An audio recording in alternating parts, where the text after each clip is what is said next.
Mr. Chairman, Ranking Member Mr. Collins, thank you for having me here today. I received word on my way in that many of the journalists were confused as to why I was invited, and none of them knew that I myself was the victim of a hate crime when I was in high school. That's something that very few people know about me because the media and the journalists and the left are not interested in telling the truth about me because I don't fit the stereotype of what they like to see in black people. I'm a Democrat, I support the President of the United States, and I advocate for things that are actually affecting the black community. I'm honored to be here today in front of you all because the person sitting behind me is my 75-year-old grandfather. I've always considered myself to be my grandfather's child, and I mean to say that my sense of humor, my passion, and my work ethic all comes from the man that is sitting behind me. My grandfather grew up on a sharecropping farm in the segregated South. He grew up in an America where words like racism and white nationalism held real meaning under the Democrat Party's Jim Crow laws. My grandfather's first job was given to him at the age of 5 years old, and his job was to lay tobacco out to dry in an attic in the South. My grandfather has picked cotton, and he has also had experiences with a Democrat terrorist organization of that time, the Ku Klux Klan. They would regularly visit his home and they would shoot bullets into it. They had an issue with his father, my great-grandfather.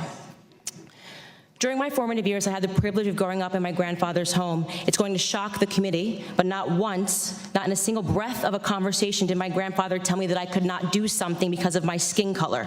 Not once did my grandfather hold a gripe against the white man. I was simply never taught to view myself as a victim because of my heritage. I learned about faith in God, family, and hard work. Those were the only lessons of my childhood.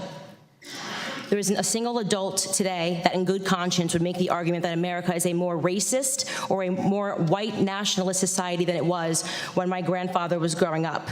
And yet we're hearing these terms sent around today because what they want to say is that brown people need to be scared, which seems to be the narrative that we hear every 4 years right ahead of a presidential election. Candace's testimony, especially about her grandfather here, almost made me tear up. I have this woman who she's lived her entire life as a black woman in America, but also has very real lived experiences within her family experiencing racism. And racism still is alive and well in many parts of the country. I know when I lived in the South, I experienced it firsthand. The elementary school that I went to for a few years, some of the books were still stamped colored. And while that may be very hard to believe in this day and age, it's the truth. I watched many black children at the school I had gone to, this same school, be made fun of because they weren't given white names. But Candace's point here is that this is not the top issue facing the black community.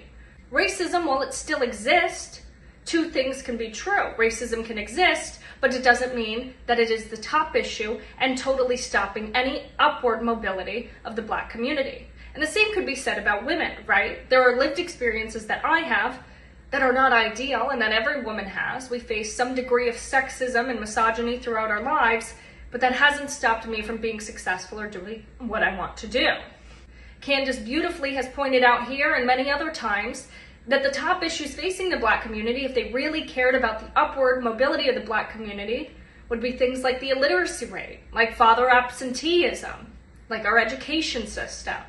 Yet I believe the Democrats are the most racist of all because they really don't care about the black community flourishing.